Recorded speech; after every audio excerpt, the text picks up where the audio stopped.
आज हम एक नया टॉपिक जो है कवर करेंगे। हमने लास्ट वीडियो में पढ़ा नेचर ऑफ रूट्स के बारे में, और आज भी हम कुछ नेचर ऑफ रूट के बारे में थोड़ा सा रिकैप करेंगे। उसके बाद हम आगे बढ़ेंगे, ठीक है।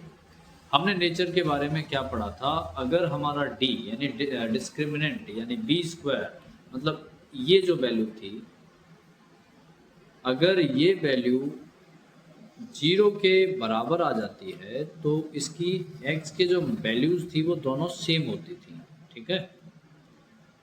अगर ये 0 से बड़ी आती है तो इसकी x की वैल्यू दोनों डिफरेंट होती बट रियल होती, इसमें कोई नेगेटिव नहीं होता, ठीक है।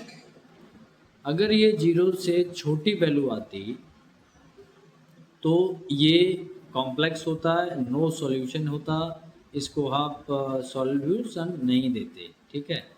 ये हमने बेसिक बातें हमने सीखी थी। आज हम सीखेंगे कि किस तरह से इन इक्वेशंस को चेक किया जाता है और इनका वैल्यू कैसे फाइंड आउट किया जाता है। क्वेश्चन नंबर 1 देखें। Find the nature of roots of the following quadratic equations if the real root exist, find them, ठीक है।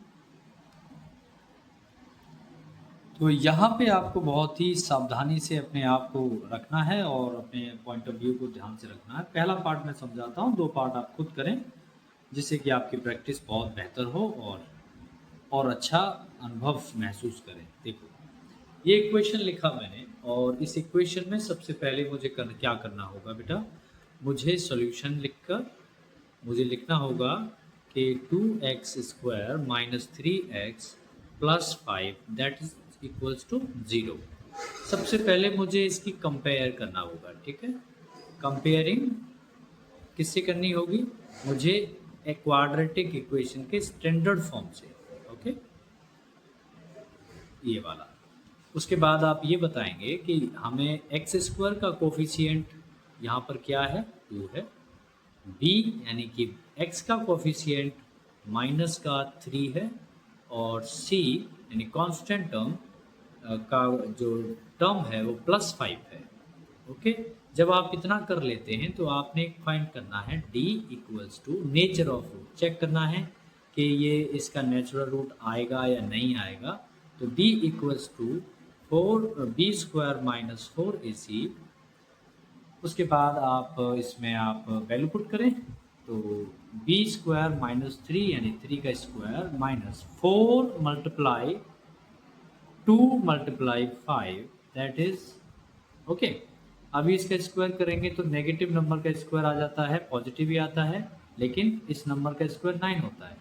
तो इसका अगर सबका मल्टीप्लाई करते हैं तो 8 टाइम्स 5 लगभग प्लस माइनस का 40 आएगा, और घटाने पर इसकी वैल्यू जो मिलेगी हमको 31 माइनस की मिलेगी। तो जो नेगेटिव आया डी आपका जो है 31 आ गया। इसका मतलब डी जो है आपका 0 से भी छोटा आ गया, है ना। अगर डी जो है 0 से छोटा आ गया तो हम लिखेंगे नो सॉल्यूशन, ओके, नो। इसको हम आगे सॉल्व नहीं कर सकते बिकॉज इसका कोई सॉल्यूशन नहीं होगा क्योंकि नेगेटिव नंबर आ गया। इसकी वजह क्या है? जब आप अंडर रूट के अंदर -31 लिखते हैं तो इसका कोई भी एग्जैक्ट वैल्यू नहीं आता, और आप जब भी आगे सॉल्यूशन लेते हैं तो हमारा फॉर्मूला होता है -b plus minus under root b² minus 4ac over 2 times a यानी कोफिशिएंट ऑफ x²। अब यहाँ पर जब इसकी वैल्यू लिखोगे तो 31 अगर इसके रूट के अंदर आ गया तो फिर इसका कोई वैल्यू नहीं होगा, इसलिए इसको नो सॉल्यूशन कहा गया है कि इसे आगे सॉल्व आप नहीं करेंगे। समझ गए?